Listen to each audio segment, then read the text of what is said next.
Yeni bir takip ve tarama listesi yayınıyla birlikteyiz. Hanımlar beyler hoş geldiniz. Ben Single Line Trader. Bugün yine tüm Borsa İstanbul hisselerini baştan sona tarayacağım bir yayın yapmayı planlıyorum. O yüzden direkt BIST listesini açtım. Taramaya başlamadan önce bu hafta 2 tane yeni halka arz olan hisse senedi vardı biliyorsunuz. Onları BIST listesine ekleyelim. Bilmeyenler de nasıl eklendiğini görsün. Burada sağ üstteki artı işaretine tıklıyoruz. Bunlardan bir tanesi Koza polyesterdi. Bir diğeri de CVK maden. Bunları da ekleyelim. Bakın bunlar alfabetik olarak en alta eklendi. En son eklendikleri için. Buradan sembol butonuna tıkladık. Alfabetik olarak yerlerine gönderdik onları.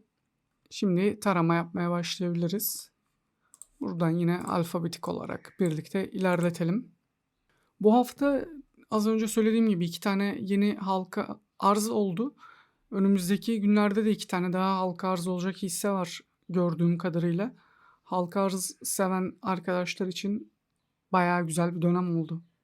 Buradan tek tek bakayım ben.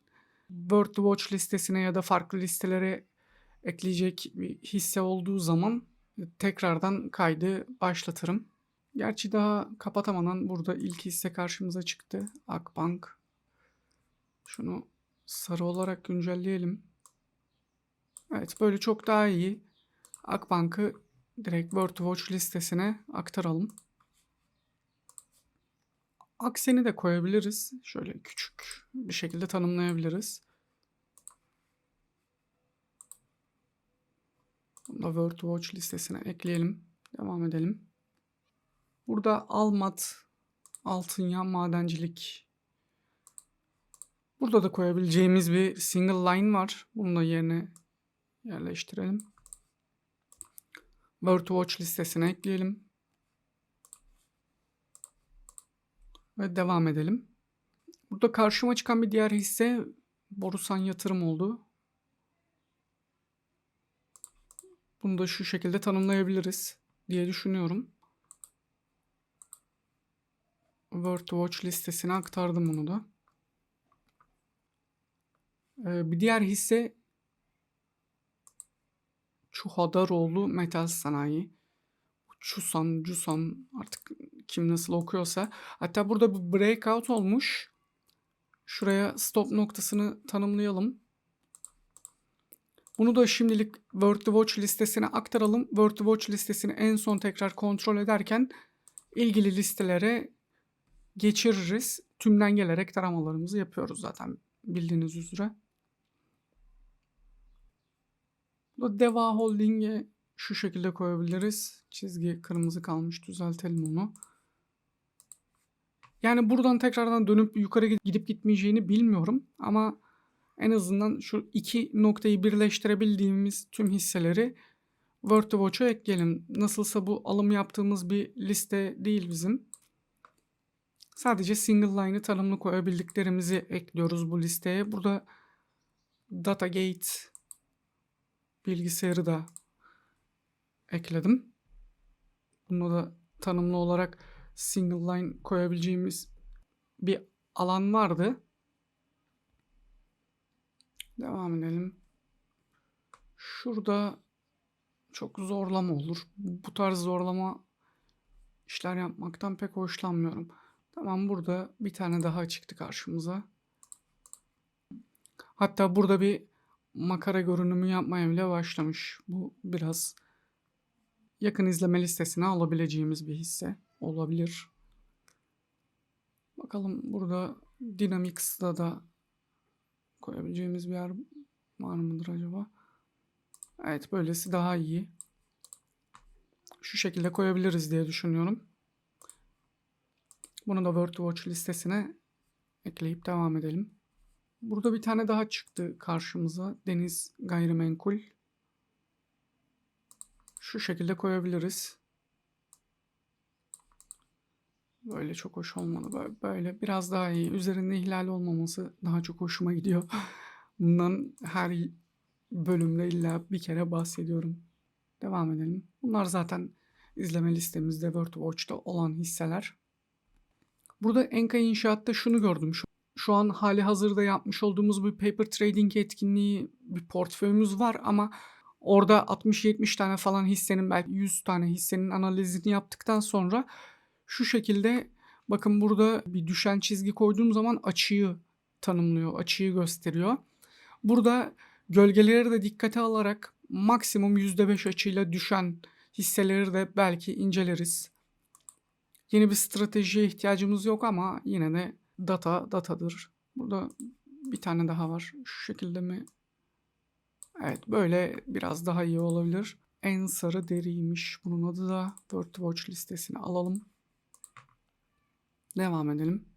Burada Koza'ya baktığımda esasında şöyle bir sarı çizgi koymuş olsaydık burada alım yapılabilirdi ama şuralar çok çok fazla gölgeli ve zikzaklı bir şekilde olduğu için bu tür oluşumlarda alım yapmak çok hoşuma gitmiyor ama yine de her zamanki gibi single line'dır deyip World Watch listesine ekliyorum. İlerleyen dönemlerde şuraya gelir, şu seviyeye gelir, buradan bir satış yer düşerse en azından şu noktadaki single line'ı tanımlı hale getirmiş oluruz kendimizce. İlerleyen tarama yayınlarında da bu bize kolaylık sağlar. Ekranı tekrar büyütüp bakmaya devam edelim. Burada Kuyumcu Kent Gayrimenkul Yatırımları, Kuyas artık nasıl okunuyorsa, oraya geldiğimde de koyabilecek bir single line var ama nasıl koysak daha iyi olur onu tam olarak kestiremiyorum. Şu şekilde olabilir aslında.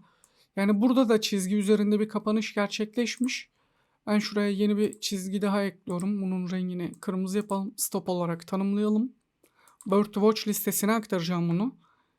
İlerleyen dönemde belki daha yakın izleyeceğim listelere de dahil edebilirim.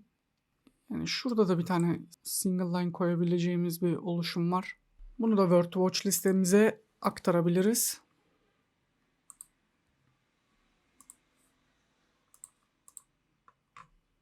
Devam edelim. Şurada bir tane daha çıktı karşıma. Nasıl böyle koysak daha iyi olur. Bunu da World Watch listesine alalım. Devam edelim. Tamam, evet, artık başa döndük. Buradan bir World Watch listemize geçelim. World Watch listesini açtığımızda bunların birçoğu geçtiğimiz haftalardan kalan tanımlı olarak single line'ı koyabildiğimiz hisselerdi. Mesela bunlardan bir tanesi Ak Enerji. Bunu yakın izlemeye aktarıyorum ben. Çünkü breakout'una yaklaşmış. O yüzden World Watch'tan da kaldırıyorum. Bakalım bu şekilde yapabileceğimiz başka hisseler var mı geçtiğimiz haftalardan kalan? Hızlıca bakalım.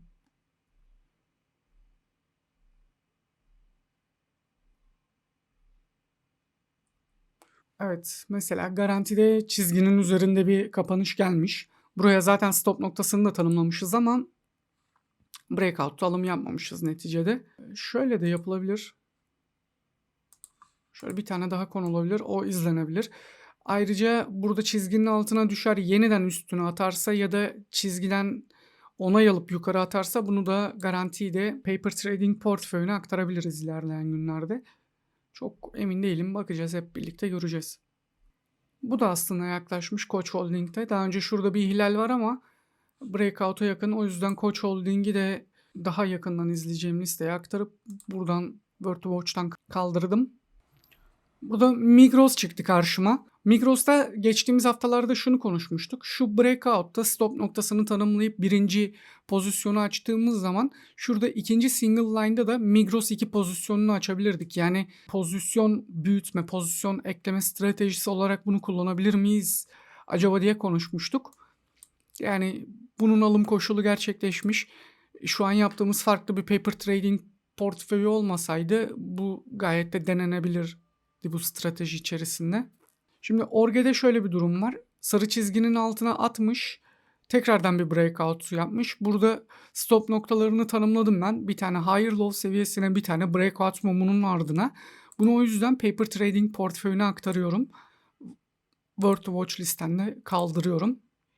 Evet, geçtiğimiz haftalardan eklediklerimiz bu şekilde. Bugünkü World Watch'ta eklediklerimi zaten hepsini gösterdim. Bunların içerisinden daha yakın izleme listesine aktarabileceğimiz var mı içerisinde diye bakalım. Ben akseni aktarmak istiyorum.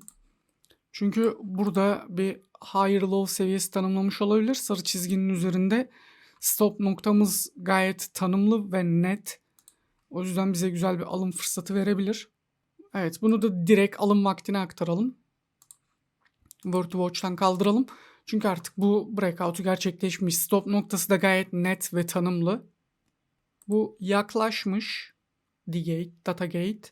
Onu watch liste alıp Word to Watch'tan çıkaralım. Yani Koza'da da az önce bahsettim. O yüzden tekrar üstünde durmaya gerek yok. Kuyaş'ı da alım vaktine aktarıyorum. Evet, bu şekilde Word to Watch listesinin sonuna geldik. Bunu alfabetik olarak sıraladım. Daha yakından izleyeceklerimize bakalım. Burada alım vakti gelen var mı? Albaraka var. Bunu yeşil mum gelirse ya da sarı çizginin altına dönüp düşüp tekrardan yükselişi başlatırsa paper trading portföyünde kullanabiliriz. Bunda da yaklaşan bir şey yok. DESA'da da aynı şekilde aslında şurada sarı çizginin üzerine kapatmış mı? Kapatmış. Ama altına sarkmış. Tekrardan atarsa yukarı yeni bir breakout olursa paper trading portföyünde kullanırız. Aslında Ersu için de aynı şey geçerli. Tav Havalimanı için de aynı şey geçerli. Bunlar zaten yeni eklediklerimiz. Bunların üzerine tekrardan durmaya gerek yok ama şöyle de bir bakalım. Tamam. Burada sembol kısmına tıkladım. Yine güncelledim. Şimdi alım vakti gelen hisselere bir bakalım. Bu ikisinin alım vakti gelmiş. Gayet tanımlı stop noktaları var. Bunlarda alım yapılabilir. Pazartesi günü açılış fiyatı üzerinden emir göndermekte bir sakınca yok. Emir göndereceğim. Eğer gerçekleşirse Twitter'da duyururum. Bu noktada sormak istediğim bir şey var. Twitter'dan sizce sadece alıp sattıklarımı mı paylaşmalıyım? Yoksa alım listesine eklediğimiz artık breakout'u gerçekleşmiş olan hisseleri ve burada yakın izlemede breakout'un artık az kalmış hisseleri de paylaşmalı mıyım? Hangisi daha faydalı olur? Fikirlerinizi yorumlarda belirtirseniz bu benim için çok faydalı olacaktır. Şimdiden çok teşekkür ederim. Paper Trade portföyümüze bakalım. Bunlardan bir tanesi Anadolu Efes. Herhangi bir sat koşulu gerçekleşmemiş. Eskar'da da gerçekleşmemiş. Hitit bilgisayarda da gerçekleşmemiş. Magen'de geçtiğimiz günlerde sarı çizginin altına düştükten sonra bir breakout olmuş. Bu bizim paper trading portföyünün koşullarını karşılıyor. O yüzden listeye buraya ekleyelim. Şu şekilde Magen'i ekledik. Devamında Orge'ye bakalım. Orge'de de aynı şekilde sarı çizginin altına düştükten sonra bir breakout gerçekleşiyor. O koşullarda alım yaptığımızı farz edelim. 7 Nisan'da 23.44'ten almışız. 23.44'ten almışız bunu. Adını da yazalım. Burada breakout mumundaki stopumuz bizim 22.40, diğeri 21.30'da. Bunu da çizgi altına düştükten sonra tekrar breakout stratejisine göre almıştık. Şu şekilde güncelleyelim. Bu arada ben bu kontrolü yaptığımız Excel'i birazcık güncelledim. Temizledim. Daha sade hale getirdim. Kapanan pozisyonların hepsini buraya aktardım ve kapanış koşulunu, satış koşulunu da aktardım. Sadece şurada bir yanlışlık var. Şunu düzeltelim. Kapanışları buraya girdikten sonra 100.000 lira bir temsili sermaye belirledim. %1 kayıp koşuluyla biliyorsunuz artık benim klasik kaç adet alınırdı. İşte alış fiyatı neydi, zararı neydi, kârı neydi, bunların hepsini yaptım. Fakat şurayı gizledim ama şu şekilde renklendireyim bir görülmesi için beyazla. Şimdi 100.000 liralık ilk alımı yaptık. 3.000 lira kaybettik ya, burada 97.000'e düştü. 3.880 lira kaybettik. 93.120 liraya düştü. Ve artık pozisyon büyüklüğü 100.000 lira değil de buradaki bakiyenin %1'i üzerinden hesaplanmaya başlandı. Burası kafa karıştırıcı bir hale almaması için bunu şu şekilde siyah renklendirip gizledim. Burada KPI'ları takip ettiğimiz kısım vardı. Kar zarar koşullarını buraya aktardım. Henüz karlı bir işlem yok. Zarar şu an 10.860 lira olarak görünüyor. Gelecekte buraya karlı işlemleri de ekledikten sonra risk reward ratio'muz, işte profit faktörümüz, ortalama işlem başına kar ve ortalama işlem başına zararımız da çıkacak. Örneğin mesela şu an gözüme çarptı. Burada net profit yazıyor. Bu average profit olacak. Yani ortalama. Aynı şey bunun için de geçerli. Bunları düzeltirim ben zaten. Burada da aynı stratejinin, yani onay ardına düştükten sonra aldığımız stratejinin higher low koşuluyla stop olmasını yazdım. Yine aynı şekilde burada gizli bir şekilde tutuyorum bunu. Pozisyon büyüklüğü hesabını. Bunun da aynı şekilde KPI'leri burada. Çizgi altına düştükten sonra yeni bir breakout'ta alım yaptığımız stratejide sadece Carrefour'sa stop oldu şu ana kadar. Onun da breakout mumuna koyduğumuz stop koşulu burada. Higher low'a koyduğumuz stop koşulu da burada. KPI'ler aynı şekilde duruyor. Bunlar zaten gelecekte güncellenecektir. Açmışken TradingView'u ben son olarak kendi portföyümü de bir gözden geçirmek istiyorum. Alka'da şu breakout ardından bir alım yapmıştık. Yani birkaç gün sonra düşmeye başladı ve günlerdir de düşüyor açıkçası. Ama ilk stop koşulumuza riayet ederek bekliyoruz. Tetiklenirse stop oluruz. BİM zaten çok güzeldi. Aldım. Gerçekten de çok güzel gidiyor. Memnunum yani şu an için. Coca-Cola'yı da şuradaki breakout'ta almıştık sarı çizginin üzerinde. Ertesi gün %5'lik güzel bir marj bıraktı ama biraz yataya bağladı. Burada daha küçük zaman dilimlerine inerek şuna bakabiliriz. Burada ne var, ne olup bitiyor diye. Şöyle bir dikdörtgen koyabiliriz. Evet, bence çok güzel oturdu yerine. Evet, yani şu şekilde bir konsolide oluyor bir dengeleme aşaması içerisinde. Hatta bakın bu durumlar ben yapmıyorum ama şuradan şuraya bir çizgi koyduğumuzda da işte bayrak formasyonu denen şey, buyurun. Ama bayrak formasyonunun ne demek olduğunu hiç bilmeyen biri, bunun ne demek olduğunu hiç bilmeyen biri, bir saatlikte hiç bakmayan, sadece günlükte bakan biri ile ben şu an aynı noktadayım. O yüzden bunları bilmeye ne gerek var? Bana bunları biliyor olmak bilmeyen bir kişiye kıyasla ne kazandırdı? Ben bir şey kazandırdığını düşünmüyorum. Vakko'ya da geçelim. Yani Vakko'da da burada sarı çizginin üzerine kapanış yaptığını almıştım ama sanırım şu bahsettiğim noktaya takıldı. Hani sürekli diyorum ya, tamam burada breakout oldu aldım, buraya takıldı. Burada breakout oldu aldım. Bu sefer de buraya mı takılacak? Hani birazcık o gerçekleşmiş. Ama sarı çizgi sarı çizgidir deyip tutuyoruz. Son olarak da her zaman olduğu gibi bir Bitcoin'e bakalım. Kırmızı çizgi çok uzun zaman boyunca destek olarak çalıştı diye söylemiştik. Şimdi de altında şöyle bir makara oluşum yaparak bir güç topladı diyebiliriz. Breakout'u 10 Nisan'da gerçekleşti bunun.